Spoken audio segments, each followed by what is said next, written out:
the Juicy Living Tour today. I am back in England, some more of England. We're just outside of Windsor. Well, we're in Windsor, outside of London.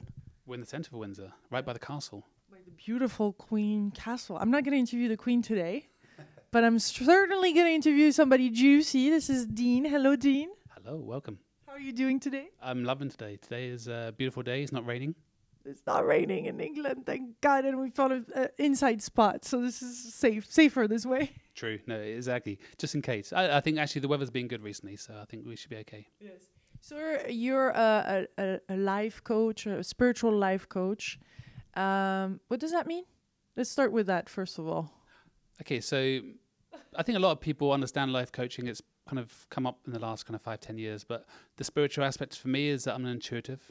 So I work with the chakras. So I work with the energy of chakras. So that's kind of my twist on life coaching is I can tune into people and pick up on certain areas with the chakras because each one links into different areas of your life, to your body.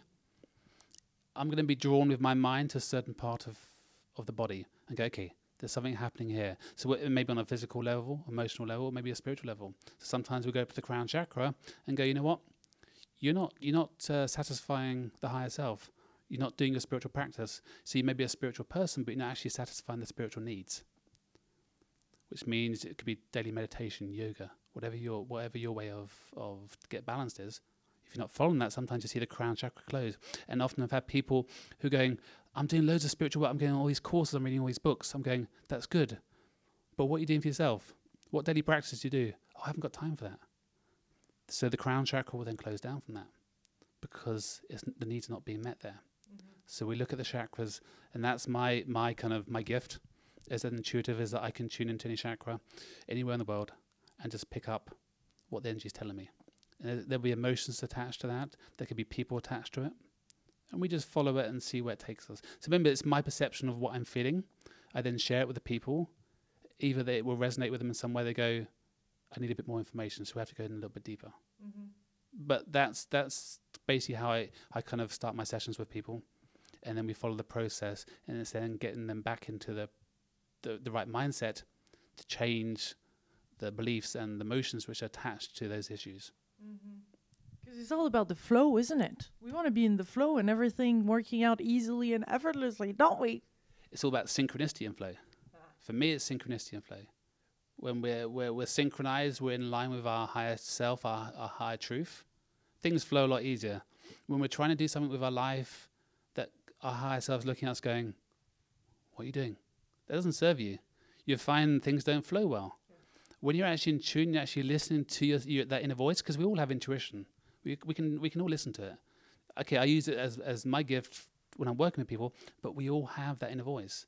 So when people start listening to it and start going, okay, I'll follow that, you find things flow a lot easier. And then with the synchronicity, the universe gives you the signs which help you with that.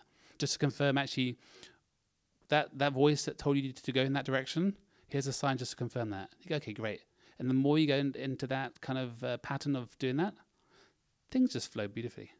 And that's getting people into that mindset going, watch the universe around you, because it's showing you where to go. It's actually taking your flow for you and showing you the path. If you're really good, you'll actually see the lights. The lights will actually show you. Actually, it's almost like your path will be lit for you and go, look, just see that? That's what we need to follow. It's a bit like the yellow brick road. Because sometimes we seem to do detours and we're not learning the lesson that there is to learn. And there seems to be some events that are really difficult for us to go through. But there is a good news. There is good things in those events. And if we don't understand and we take another path and we feel like we're looping and it's keep on being the same over and over and over again until we learn, or... Yeah, here's the thing. You're here for a reason. As Stephen Covey says, we're spiritual beings having a life experience, a human experience. So here's the thing. You're here for a reason. There's lessons that you've come to learn, the things you want to experience. So you can either do this easy way. You can either be open to it and go, okay, I see that lesson, I'm going to learn from that. Or you can go, I didn't see that lesson. So the universe go, okay, we'll give it to you again. No, I didn't see that. They give it to you again. But here's the thing is, sometimes for some people, what happens is, those lessons, how they give it back to you again, become bigger. So you go, okay, now I can see this lesson. So, for instance, your lesson is to trust people. So you go into a relationship where you get someone who is good looking. You go, I don't know if I trust them. You go, and you're trying to work with it, and all of a sudden you find it doesn't work. So you end the relationship. And then you meet somebody else, and you go, oh God, they're really good looking. They get a lot of attention. I'm going, can I trust that person? No, I don't know if I can. And you come out and you find you'll see patterns with people that the partners that you pick will have the same traits, because there's a lesson within that as well. So if either you go through and you just keep learning the lesson with each partner, or you go, I'm going to learn this partner. I'm going to learn how to trust that person, but also trust myself, because if you don't trust them, you don't trust yourself. So it always comes back to self. So learn the lessons, or you just keep going on and on learning them, which is fine. I say to my client, look, I don't care how many times you have to go through the process, but I want to make sure you learn it. If it means you have to go through it 10 times, that's fine. If you get it the first time, even better. But remember, once you've learned that lesson, there's another one waiting for you. It's a continuous, but we're here for a reason. Don't think we have, in a sense, a vacation. It's not a vacation in one sense. It's an experience. But it's an amazing experience. There was a quote I heard a while ago which said, there are 60 billion souls waiting to have a human experience. So when you've got that opportunity to have that human experience, trust me, it's a gift. And you need to learn and experience why you're here, because once you've understood that and you've appreciated it, you actually find, when we talk about the synchronicity and flow, things just happen a lot easier. And you find lessons are dealt with a lot easier, because it's not just lessons that we're learning ourselves, it's lessons that we're learning as groups, because we're individuals, but we're also parts of groups, families, soul groups. So we're learning lessons also as groups. So that then takes it to another level, going, I thought I learned that lesson. You may have learned that lesson, but the group hasn't. So you'll work with the group to help that learn that lesson. And then you look at the people you got in your life, because it could be your friends, your family, your partners. They could all be part of your soul group. You may find that some of them are not actually learning the lesson. The reason why you're in that group is to help them also learn the lesson. But we can also learn the lessons for the rest of the group. So sometimes you can have a really hard life in dealing with certain issues, but once you've got them, then the whole soul group actually benefits from it. So we're going to look and see, why is that lesson there for you, ultimately for yourself? And that may also have ripple effects into other groups, whether it's family groups, soul groups. So it's following the patterns and seeing where they take us. In the art of manifesting, we hear a lot that it's not just about the thinking, but it's about the feeling and feeling in our body. Can you tell us more about that? Yeah. Okay. So the first thing you think of in the morning creates your thoughts for the rest of the day. So if you wake up in the morning and go, oh God, I've got to go to work today. I really do not like my job. I guarantee you your day's not going to probably be the best day. If you wake up and go, I'm so excited about today, I don't care what happens, but today's going to be awesome, then I guarantee your day's going to be a lot better. So the thing is start changing your thinking, because often we'll wake up. The other thing which is always interesting is we wake up and the radio comes on. And I don't know about where you are, but in this country, most news is always bad news. So you got the news come on and go, so this is the first thing that we're hearing in the morning. So actually what I've got, some people, they actually put certain songs on in the morning, songs that actually are kind of uplifting for them. And that's the first thing they hear when their alarm goes off in the morning. When you do that, you then start changing your whole process for the day, because it also then links into, if I start thinking well from the start of the day, your thoughts will then follow that pattern for the rest of the day. If you start thinking negative thoughts from the first thing in the morning, you find that pattern will follow through for the day. So it's about going back, but it's connecting with how that feels to you, because also your body will tell you. You know, if you think of fear, trust me, your body's not going to be feeling comfortable. You're going to kind of be about, uncomfortable. You can feel your body doesn't settle. If you think of love, actually, as I say it, my body just kind of just settles. It softens, yeah. Yeah, and it's going also, your body's also telling you if you're having an emotion, whether it's serving you or not. So if it's a negative, just turn it into a positive. Remember, if you look at yin and yang, there is always a positive and negative. You can either focus on the positive or you can focus on the negative aspect. So on one side is fear, the other side is love. Do you want to focus on the fear or do you want to focus on the love? The choice is yours. Love. Simple. Yeah, but that's the thing is like we're running patterns which have been programmed in our subconscious mind from when we were a baby by our parents and the people around us. So we don't realize we're kind of running these patterns. So once we realize actually, oh my God, I'm having these negative thoughts, you can start changing them.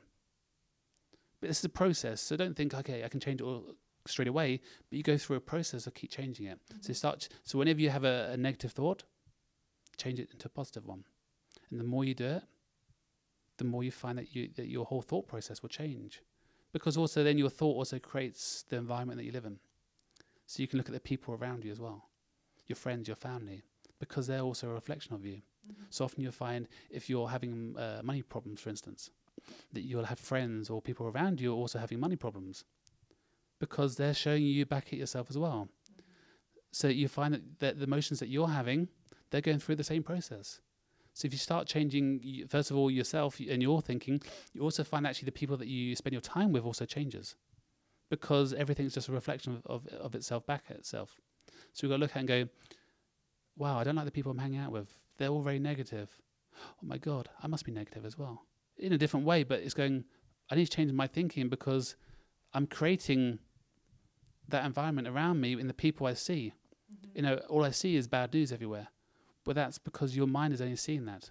If you want to see good news all the time, change your thinking into positive thoughts.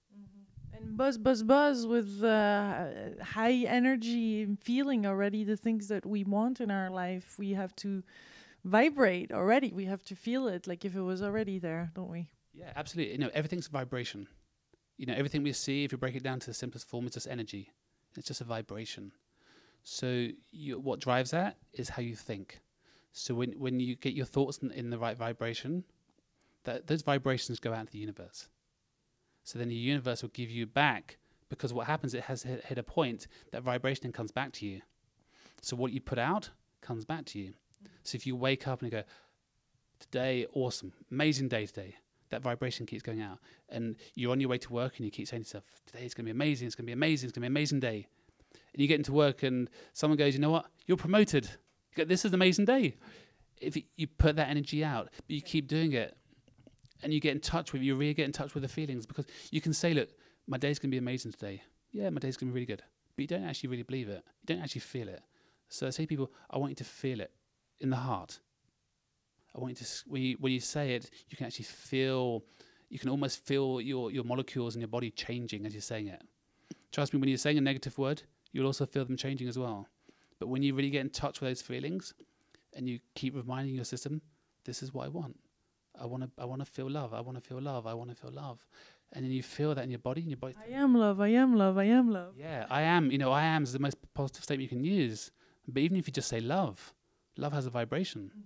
If you look at our body is 70% water. So you look at water is a transmitter. So what we put into our system through our thoughts also goes out into the universe. So if you look at the Japanese scientist Emoto, who looked at how emotions affected water, that's what's happening in our body at the same time. So if you're changing your thought process, you're changing the whole layout, the whole structure of your body, literally in front of you. And you keep doing that on a daily basis, you can see people change their physical body without having to do a lot of work, because they've changed the way they think. The way you think actually creates what you see in front of you. So if you change your thinking and really get in touch with those feelings, then you change what you see in front of you. If you don't know who Dr. Emoto is, you're going to stay tuned to the Juicy Living Tour, because I'm heading to Hawaii to meet Dr. Emoto and interview him in person with an interpreter. How fun is that at the Quantum Medicine Congress in Honolulu, beginning of October?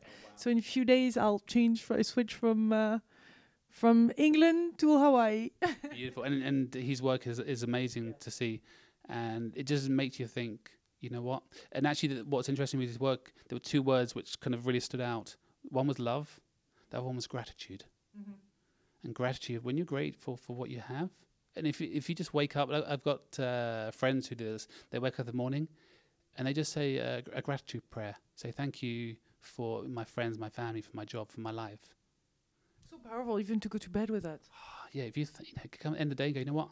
Thank you for today. Today was amazing. I'm looking forward to some more of that tomorrow. Yeah, that has, you also have better sleep as well. if you go to sleep with having these kind of negative thoughts, I guarantee you your sleep's not going to be good. So yeah. Well, thank you so much, Dean. This was a juicy conversation. I enjoyed it very much, and I wish you a lot of to attract lots of amazing things in your life. Pleasure, and lovely to meet you. Thank you. Much love, my delicious co-creators from England. Bye-bye. Thank you for your support on the Juicy Tour.